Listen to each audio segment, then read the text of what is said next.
Aujourd'hui, nous allons voir comment résoudre l'erreur de téléchargement, donc de mise en ligne sur votre serveur web de fichiers. Donc, par exemple, ici, j'ai une grosse mise à jour de fichiers avec des milliers de fichiers à envoyer sur mon serveur. Et si je commence donc à faire cet envoi de fichiers, parce que donc j'ai déjà en fait envoyer trop de fichiers en même temps sur mon serveur, voilà. Donc j'ai des erreurs, trop de connexions venant de mon adresse IP, et le serveur me refuse la connexion, donc je ne peux plus mettre en ligne de fichiers sur mon serveur web.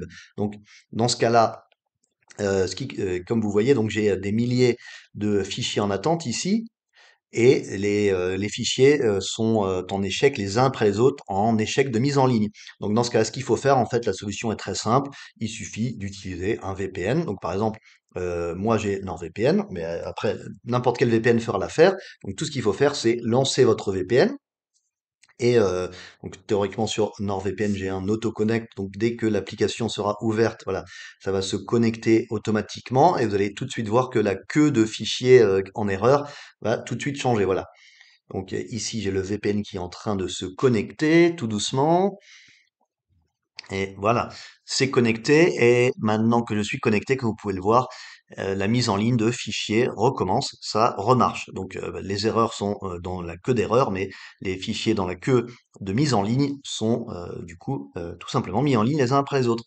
Donc, ce qui se passe, c'est tout simplement que mon adresse IP a été utilisée pour créer trop de connexions au serveur web, et du coup, le serveur web, en pensant que c'est éventuellement du spam, un robot, a interdit la connexion depuis mon IP. Donc ça arrive.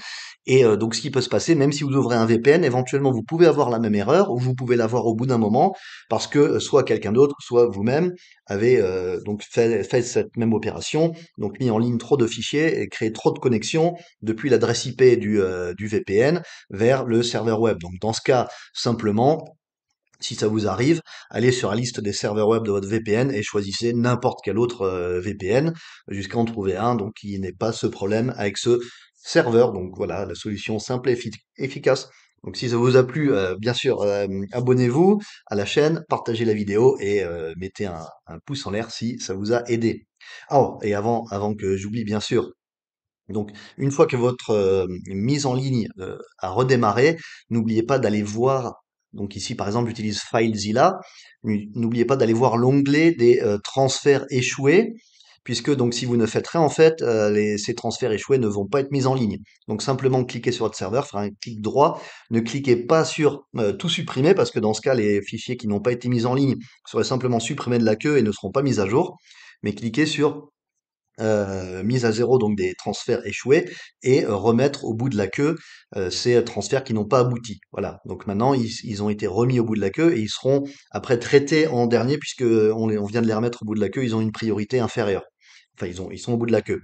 Éventuellement, ce qui peut se passer aussi, c'est qu'à la fin du traitement de la queue, en fait, ces fichiers ne soient pas traités automatiquement, ils soient pas envoyés automatiquement. Dans ce cas, juste vérifier si tout va bien ou pas. Si vous avez encore des fichiers dans la queue des envois, c'est tout simplement parce qu'ils n'ont pas été traités. Donc simplement faites un clic droit sur le serveur et cliquez sur procéder avec la queue de fichiers à mettre en ligne.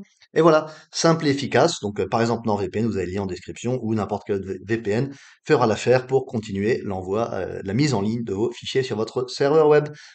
Bonne chance avec vos sites.